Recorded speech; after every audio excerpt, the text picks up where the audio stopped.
Well, good evening, ladies and gentlemen. It is June 7th, 2023, and I am Sharon Kimberly Cravens with Dr. Luann Morato. This is Recharging Chat, and this evening we're going to share with you the Lyme protocol by CellCore.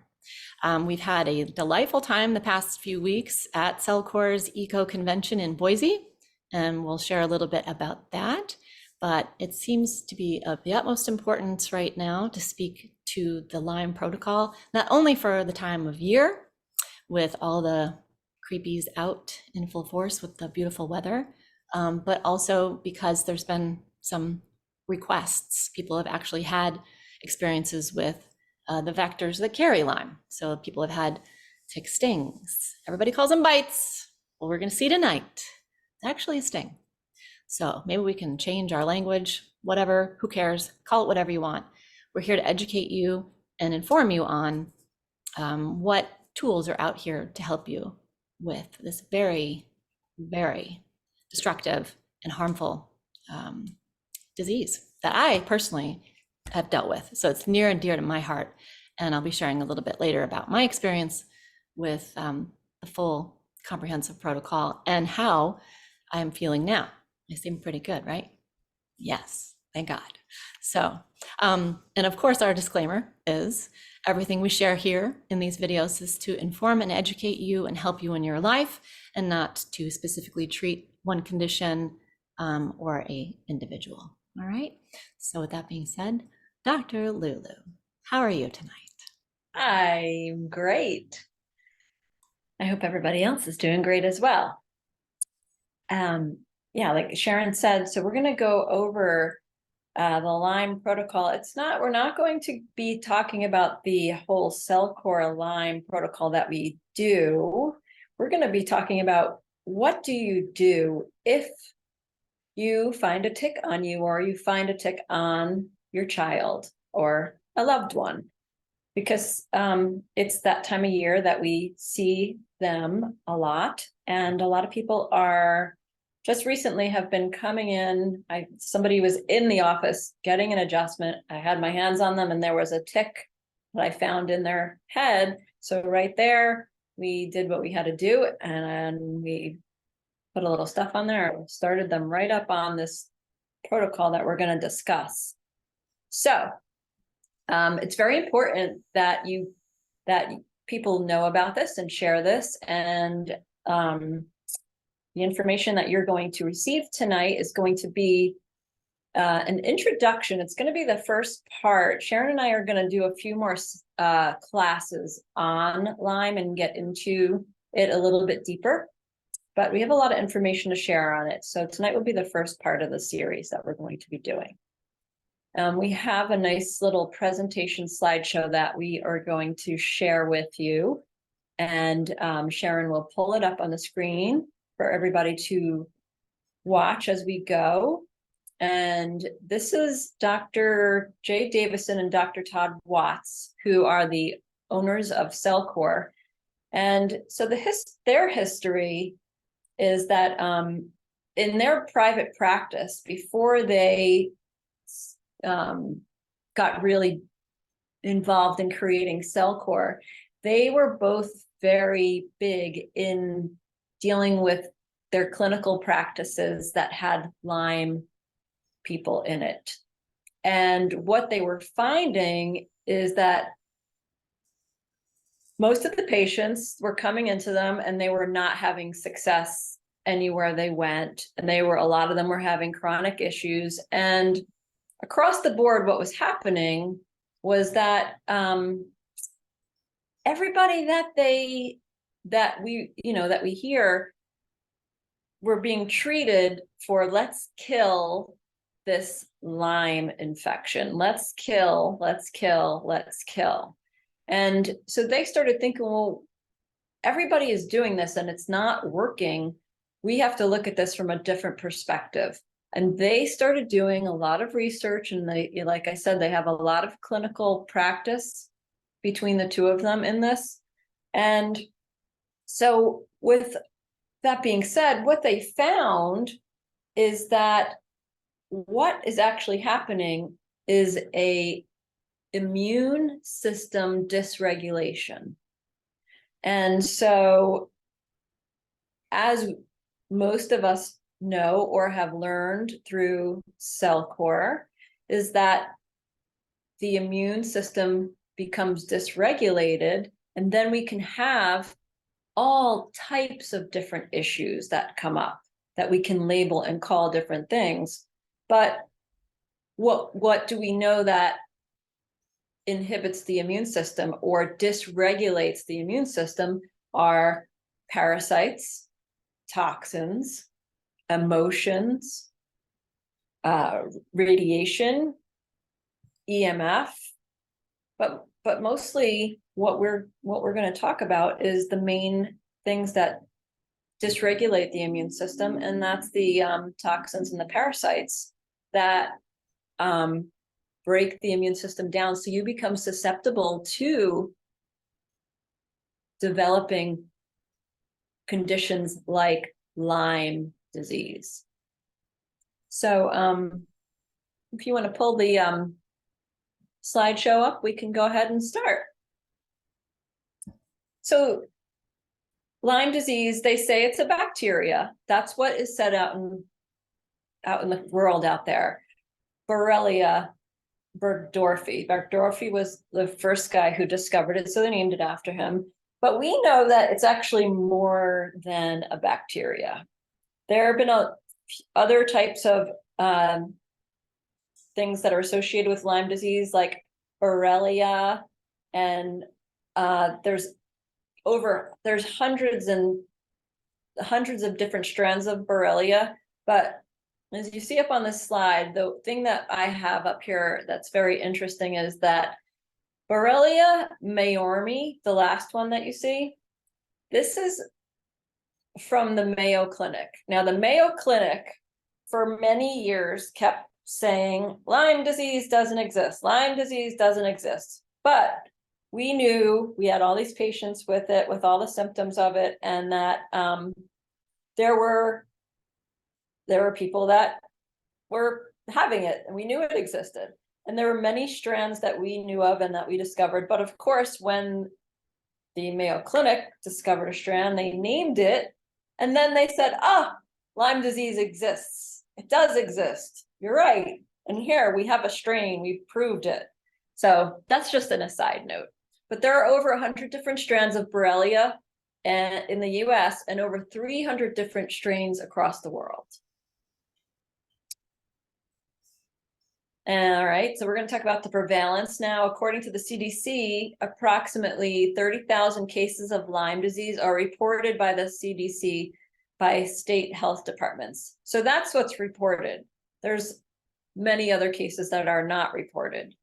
Although the recent estimates suggest that approximately 476,000 people may get Lyme disease each year in the United States. So that's each year, and we see that that's growing every year as well. And then you can think about this. What is also growing is how toxic people are. More than 14% of the world's population probably has or had tick-borne Lyme disease, as indicated by the presence of antibodies in their blood. So 14% of the world population, that's global. So that's a large percent of the population. So we wonder, how does this Lyme get transmitted? Well, classically, we know that it's spread via the tick. That's what, especially in the Northeast, we hear the tick, tick, tick, tick, tick. But now we know that ticks are everywhere. But there are, so this first tick is the one that they first discovered, the Ixodes scapularis. But there are other ticks, the Ixodes pacificus, which is on the West Coast. And then there's the Lone Star ticks, which that's the tick that carries the gut disorder where people can't eat meat, the Gulf Coast ticks, and then, as many people know of, the dog ticks. So we also can carry transmit Lyme through mites, fleas, mosquitoes, biting flies. They all can transmit as they bite you, and the parasites can go into your body. Now, birds, cows, deer, rabbits, and other mammals and rodents, they could also be carriers of Lyme. And that being said, for example, so say, somebody has had Lyme and then it's clear. They're fine. It's not coming up for them anymore.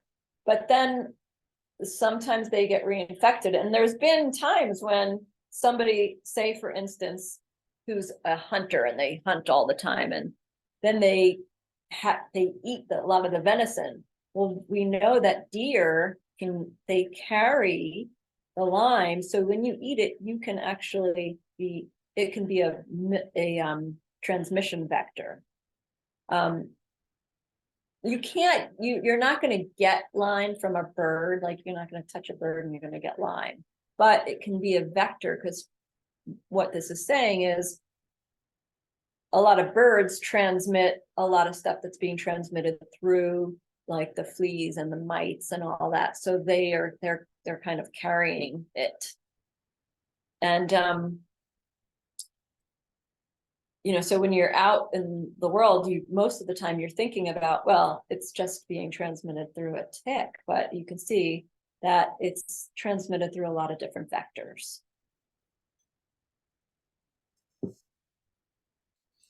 So other ways that you can be exposed to Lyme, which is a little earth-shattering. We're all attached to that idea of it's just through one type of, this terrible little critter. You can get Lyme through having sex. You can also get it from your mother. So it's been found in semen samples. Mothers can pass to baby Babesia bartonella and Lyme in the womb. Animals such as cows have been shown to have Lyme disease in their milk, which would make sense since it can be passed from mothers to the babies. Lyme bacteria survives in human blood stored at blood banks. Great news. Lyme disease can be contracted via dead fragments of the actual spirochete itself, so it doesn't have to be alive, and it can be transmitted via urine. This blew my mind because, again, we're told one thing, but here's the reality of it. And down below, you can see here, here's all the actual references for this information. So, sorry, when it comes to like me and my brain, you can launch into a fear state, but more importantly, with CellCore, decreasing your toxic load, you don't have to be in that fearful place, because just seeing this information, it can be like, oh my gosh, well, then I have to bubble myself up. That's not how we're meant to live. We're meant to be here and to interact with all kinds of creatures, plants. This is life. So I just want to give you that caveat as we move on here. So this is saying that Lyme bacteria hides inside of parasitic worms, which causes chronic brain disease. So when you do the full moon protocol, when you're doing the protocols, whichever one you're doing, and you're exiting your body of those worms, that's where the Lyme is hanging out. So all the more reason to escort these things from your body. This is from Cision PR Newswire, and it's saying state-of-the-art molecular beacon DNA probes shows that this is what's happening. So literally the worms in your brain chewing things up, wreaking havoc. So, I mean, a great reason to just escort, right? Lyme bacteria hides inside parasitic worms, causing chronic brain diseases. This is research from Dr. Alan McDonald. He found 2 Borrelia pathogens, including Burgdorferi, the causative agent of Lyme disease, thriving inside parasitic nematode worms, worm eggs, or larvae in the brain tissue of 19 deceased patients. These microscopic worms are endosymbionts, meaning the Borrelia bacteria dwell inside the worms. A tick bite or sting delivers the nematode into the human body. So that's the entry point. And again, it's just another place where these things are delivered. Nematode is, what is it? It's a roundworm. So if you've been doing any of the full moon protocols, if you've been exiting these things out of your body, you might witness roundworms in particular in the toilet. They might be hanging out in your feces. Those are the thicker roundworms, and you can Google that if you're curious.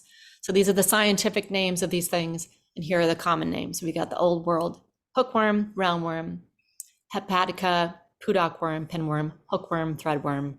You got the human whipworm, guinea worm disease, river blindness, lymphatic filariasis, and trichinella. This is the scientific names of these delightful things. And it's not just Lyme. One study found that about 30% of people diagnosed with Lyme also had at least 2 or more co-infections. So that's 30% had Babesia, 28 had Bartonella, 15% had Ehrlichia, and 15 was Mycoplasma. Another study found over 200 plus different bacterial genera in a rat blood sample after being bit by a tick. So that's just like a whole host of what else could be affecting the body. And what about transmission time? You want to talk about that, Luann? Yes, most research on the tick transmission times it was all done on animals, and animals have longer hair and thicker body hair compared to humans. So what you have to think about here is that when the tick lands on a human, it actually gets right to our skin. So when they do a lot of these studies for the transmission time, it's done in animals. And so they found that greater than 24 hours required for attachment time for reference. But what we're finding is that the research shows that transmission can occur in less than 16 hours in animal models, but clinicians have found cases of Lyme transmission in less than 8 hours. So meaning like this is saying the study's done on like long-haired animals, but when you think about if a tick lands on your skin and it attaches, which that's what they do when they land on your skin right away, the transmission time for whatever that they have, you want to assume that it is transmitting something as soon as it stings you. So that's why we say you always err on the side of caution and assume that it's transmitting something, because we're finding out more and more all of the things that these critters can transmit. So that's why we start the tick bite protocol right away as soon as you find a tick on you, or or as soon as you can. That's why it's great to know this protocol and keep this stuff on hand. Absolutely. And that whole thing, bite versus a sting. Yes, it is a sting. And we're going to show you what we're talking about and why. So this gentleman, he arrived at the fact that this is actually a sting, and we've got a video to show. It's 3 minutes long, but I sped it up and I increased the speed on the actual playback, because who wants to sit here and watch this, right? But basically this guy is approaching the skin, and I'll speed it up even quicker actually. You'll see how he kind of plunges his little, I guess it's a proboscis really. He's kind of sniffing around, right? And he's like looking for an entry point. And eventually you'll see how he plunges that into and breaks through the skin barrier. So there's no real kind of mouth chomping down with, jaws, right? I'm not sure what's at the end of this thing, but it's a barb. okay. So it's a barb, and as you play the video, I can describe as what's happening is that barb goes in, and then on the right and left side of the barb, they stick out, that they come out almost like arrows. We're talking about the one right in the middle. And as that goes in, yeah, the barbs come out to the either side like this. So you can't pull it out and watch. And each time he goes in, the next barb goes in, the next barb goes in, the next barb goes in. You see how those, so the two little other things on the side, they're getting wider as his head's getting closer. Yeah. Yeah. So it's like those little filaments. You could see how they were on the side, and it's designed to just plunge in there and deliver the payload here. So that's the video there. And here's what they're recommending as far as the removal tool. Have you ever used this, Luann? No, I haven't used this. I'm going to order some, but what I did was, if you look on the upper right hand side of the screen, you see the barbs in the middle of that. That's what I was just discussing. So as that goes in, those barbs open up and that gets deeper and deeper. So you can't just pull it out. So how a tick would remove itself is, what it does is it spins, it turns 90 degrees. And as it's doing that, the barbs start to close. And that, when a tick wants to release, that's what it does. So that's what you want to mimic. So I had a tweezer when I did it this morning or yesterday morning. So I, did that, but with this is a twist and pull tool. That's great to have on hand. And then it's made and designed to get in there. So you can just take it and then turn it, spin it, and get that tick to release without leaving any of the parts inside.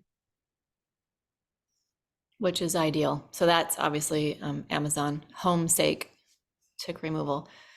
So with these lab options to get tick tested, these are all viable. This is information from last year, but tickreport.com, ticktest.com, ticknology.org, and tickcheck.com if you want to test the tick, if you find one, and see what's going on with it.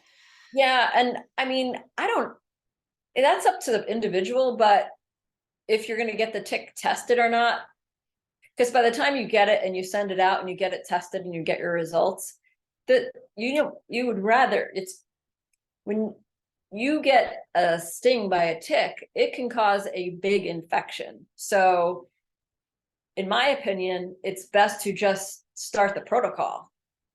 It's like you're going to prevent it from happening if you can jump on it and start it, rather than sending it out to the lab and waiting for results. And you're just sitting around like, okay, let's wait for the result. Yeah. And so that's just kind of like a very sort of left brain scientific thing. I gotta know what's in this thing. And it's like, well, do you? You could test yourself after you do this Lyme protocol, right? That's a different topic altogether. But it's yeah. And the other thing is we know that they carry all these other parasites and all of these other infections that we haven't even discussed all of them yet. So when you get it tested, they're not going to test it for all of these other things that we know that they carry. Exactly. And it's probably quite expensive, I'd imagine, as well, to do that. So then the remedy is the tick bite protocol. So you're prepared when you have these wonderful things on hand. Core products on the right, BCATP, biotoxin binder, and KL support. And obviously that's to feed your mitochondria, your cellular energy, while you're being kind of under duress from these various things that are flooding your body. Biotoxin binder to pull out, to bind to these toxins, and then KL support to help your kidney liver through the process. So after a tick is removed or it removes itself, get 2 drops of their IS-4 and put it topically on the area. So within the first 1 to 3 days, first 72 hours, you have your IS-4 and you have your IS-BAB. And the recommended dosage is 1 teaspoon, 6 times a day for those 3 days. So you're just blasting the system with the bore and the BAB. And then the next bit is days 4 through 6. You're going to have your IS BART and your IS boost. And that's 1 teaspoon 6 times a day for 3 days as well. So you're just taking the 4 IS products. They're all designed beautifully to address these, the different BART, what it's called. It is what it's called, Bartonella, the Babesia and the Borrelia. The boost is just to assist your immune system to rise and fight. And these have all been designed perfectly to address these diseases. And then 7 through 14 of the days, you're going to take para 3, 2 dropperfuls 4 times a day.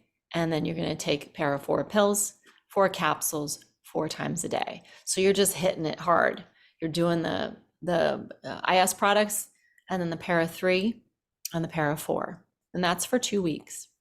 The protocol lasts 2 weeks. If symptoms persist, you just repeat it. And then you're supporting your body with whatever else you feel intuitively to use as well. Like if you're having issues with pain, you would take some IFC. If you feel like, you need more digestive support, take your CT-Zyme. You just check in with yourself. You can muscle test, whatever. But this is essentially the protocol to target this. And have you used this with patients, Luann? Yes, I have.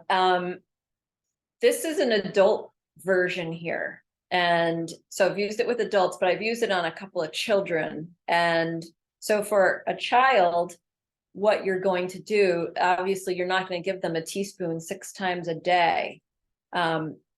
We are doing big doses for adults because we're talking about big infections that can occur, and we're talking about things that can set you up with many other things.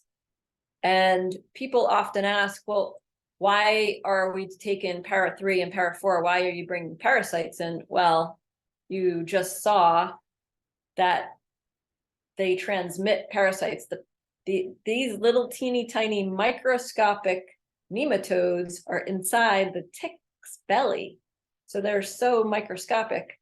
So that's why we bring in the para 3 and the para 4 to get on these parasites right away while boosting the immune system and working on the BOR, BAB, and BART. So yes, I've had some little kids use it, and with doing it with the kids, what's easier for the parents to do is they get little.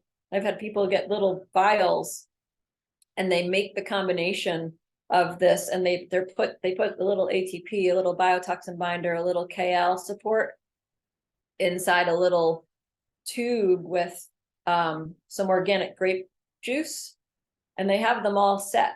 Because with the child, you're only going to use, depending on their size, 1/8 of a capsule or 1/4 of a capsule, maybe a half a capsule, maybe a whole capsule. That depends on what age the child is and how large they are.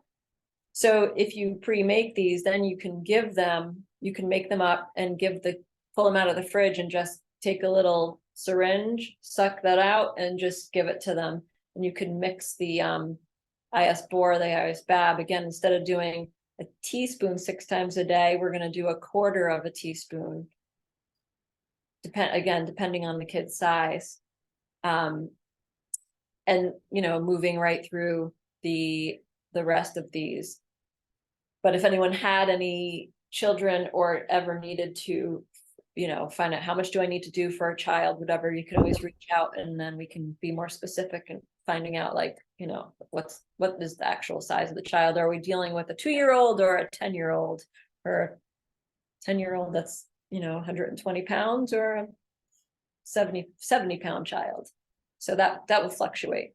But yes, and the people who have used it have had their symptoms reduce drastically, really rather quickly.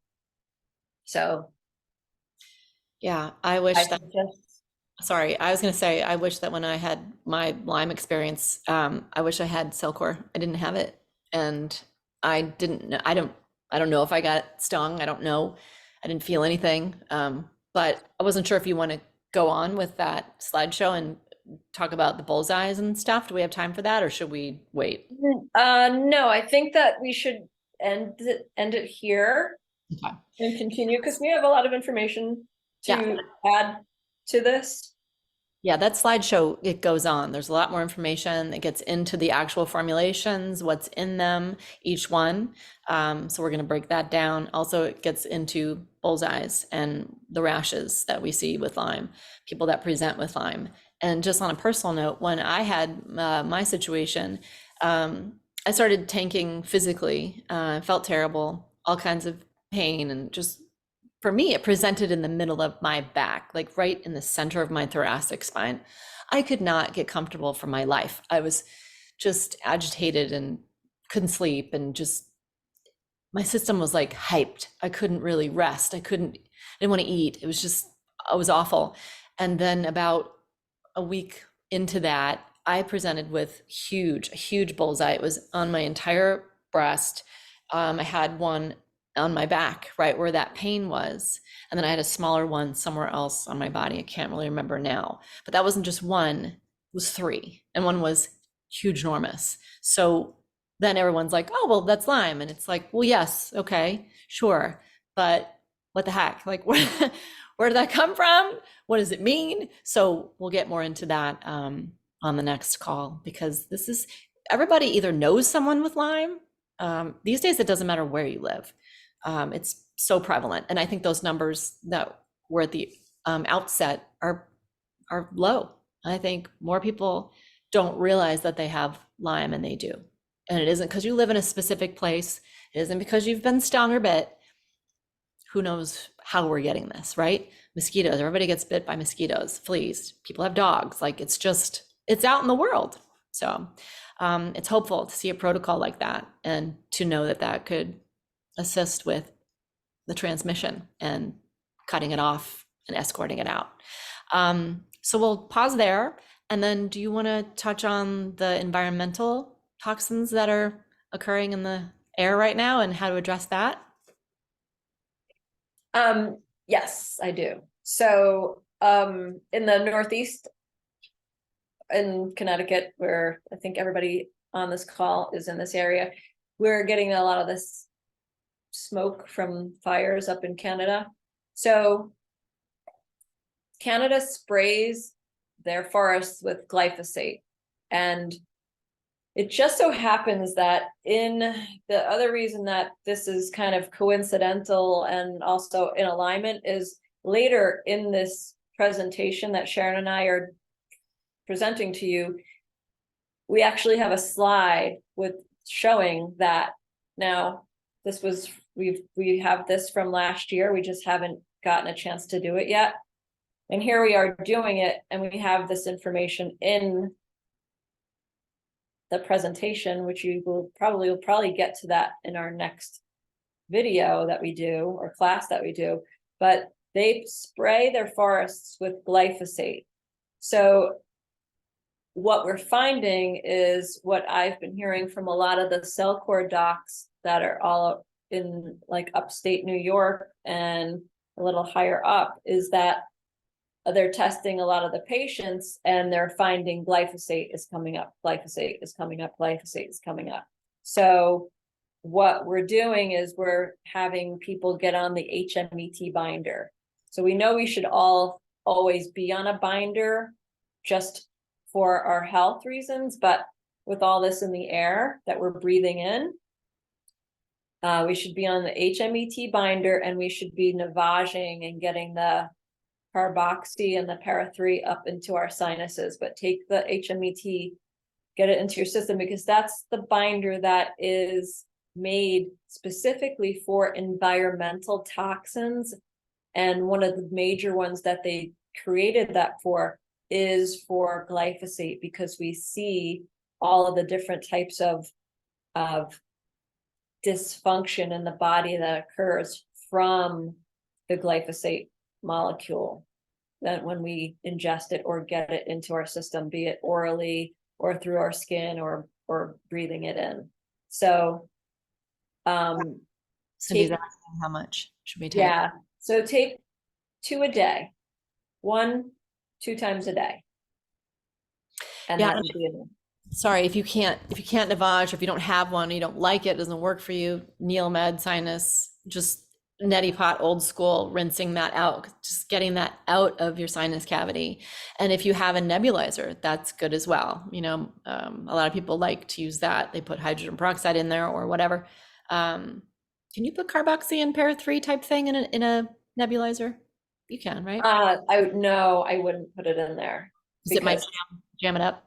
yeah, and just because of the way that you're ingesting it. So best to just get it in on the through the mouth or in the water solution that you're rinsing through your cavities. But very important to be taking the HMET binder right now. And if you have kids, or if you're like if they're in like middle school, all the kids that are running around outside, they all should be taking it. So you can, again, depending on their size, 1/8 of a capsule twice a day, 1/4 of a capsule twice a day. For the bigger ones, they can do a half a capsule twice a day. But I've had so many people texting me, and I have sore throat, my eyes are burning, I'm coughing, I'm sneezing, I have headaches, and I feel achy, everything feels achy, what's going on? So this is what we're finding. So that's what they're telling us, is to bring it to everyone's attention about the glyphosate, so they're aware of it and they can share it with their loved ones and know, like, okay, we've got it, so we have something we can do about it.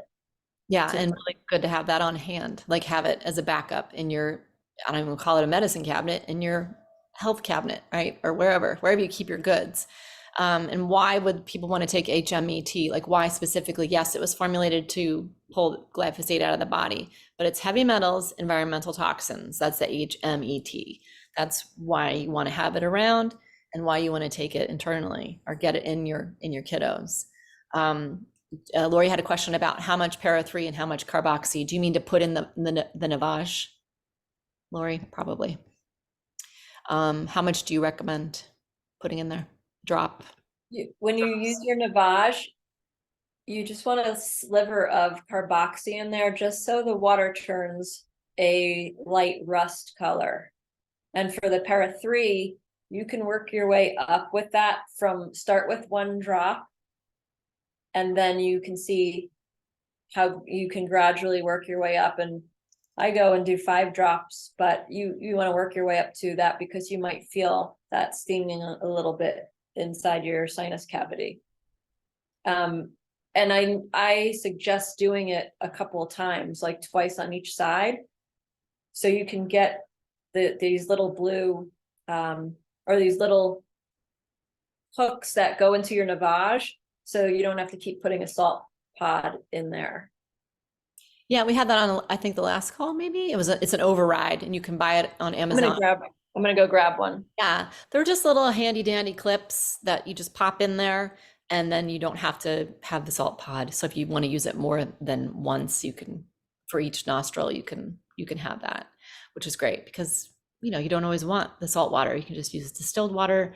And I just do 1 drop of para 3, and then I'll do another one with just a pinch of carboxy. And if I make it too dark, it's a bit much. So lighter is better. So light brown. Does it burn without salt? No, I've done just distilled water in it with para 3 or carboxy. And the para 3 has a little bit of a sting for me, but just 1 drop, it's barely noticeable. So yeah, you can do it with distilled water. Yeah. Definitely do it with distilled water. Only do it with distilled water. Well, yeah. If you don't have a distiller, though, go to the store, buy some distilled water. But put aside some money for a distiller, because that's like really the best investment. So, what else? The clips, what are they called? What are they? Oh, these are called silicone salt pod refill accessories. But if you go on Amazon, which we don't like to use it, but we do sometimes, if you just pull the navage up, you'll see the accessories are there, and they're just little silicone.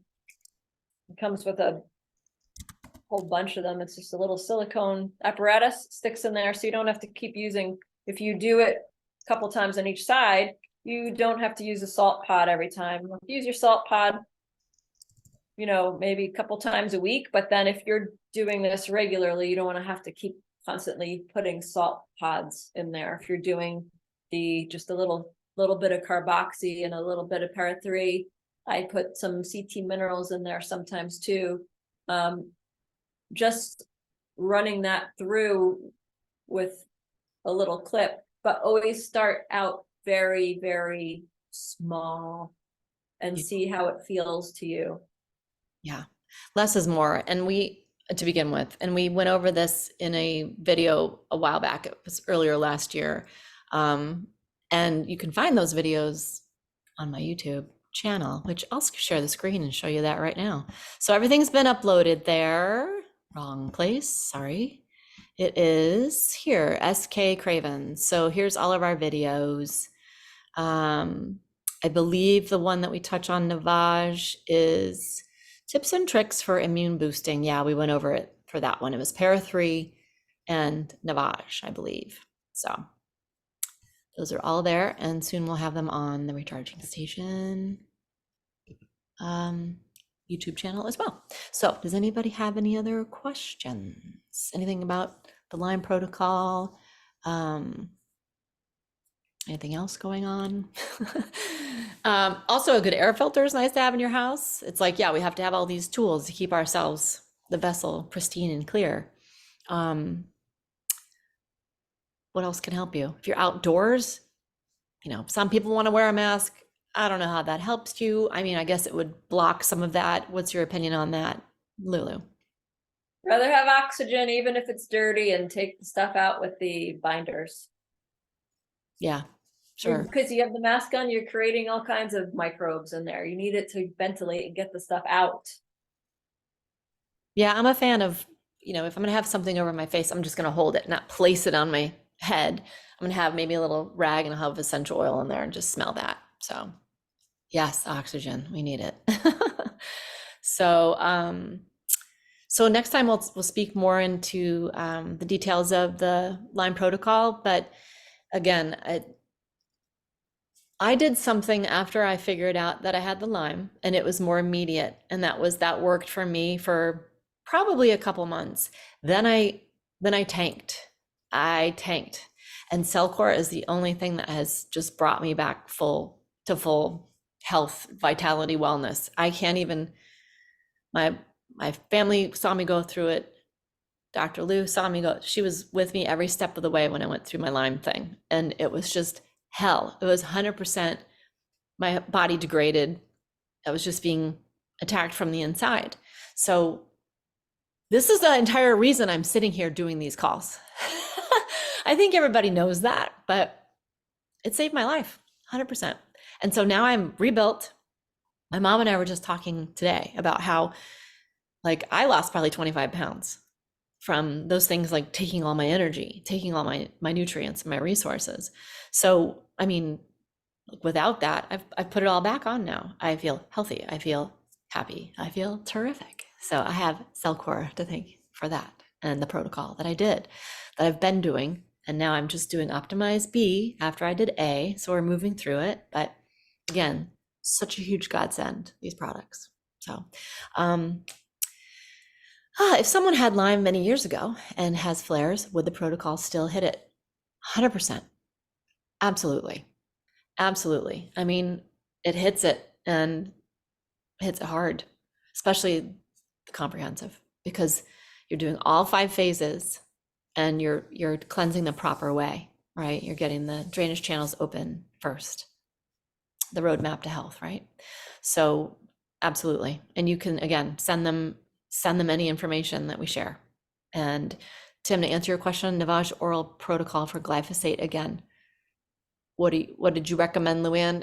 Navage carboxy? So Navage, carboxy, and para-3, and then the HMET binder, 2 capsules a day, 1 in the morning and 1 in the evening of the glyphosate, for the HMET binder for the glyphosate. So you'll take those orally. And if you're taking other binders, you're doing a protocol and you're taking other binders, this is in addition to. So if you're taking Virad Chem, you will still take the HMET binder because they're working on two different things. And when you have an extra toxic load, like the air that we're breathing has all these toxins in it, you're going to get extra assistance because what we give you and the amount that we have you take is basic. It's like a basic amount, right? And just to touch on that comprehensive protocol, if somebody had Lyme in the past, yes, Cindy, a lot of times what we find is when we start working with somebody that they might not even be aware that the Lyme is still active in their body, but they're having a lot of other types of symptoms for different things, or generally just, maybe their immune system's not up to par. But as they start going through it, what we're doing is we're trying to deal with the dysregulated immune system. Because the dysregulated immune system is what really drives these into more of a chronic state where it stays around. So that's why it's so important to include the para 3, the para 4, all the parasite stuff, because that's what these little critters carry, and then they become rampant inside of us. And as you know, if these little nematodes can be present inside of a belly of a tick, think about how tiny that is. So think about how, and as they replicate inside of us, think about how many are now using us as a host and replicating, causing all other kinds of issues and feeding off of all the toxins like glyphosate. So we're breathing it in, we're feeding that in our body right now. If we're ingesting that, that's food for them, toxic for us. Yeah, so it's a constant detoxification process, right? So you say, well, I did one protocol. Am I done? We're alive. We're exposed. We eat. We drink, right? We breathe this crap in. So we have to mitigate the effects by taking the products continually. And thank God we have them. So we're going over a little bit. So we'll go ahead and end the recording, and then everybody can pop in and say goodbye. Thank you for being here tonight. Our next call is going to be on June 21st. We'll go over more Lyme protocol information. Yay.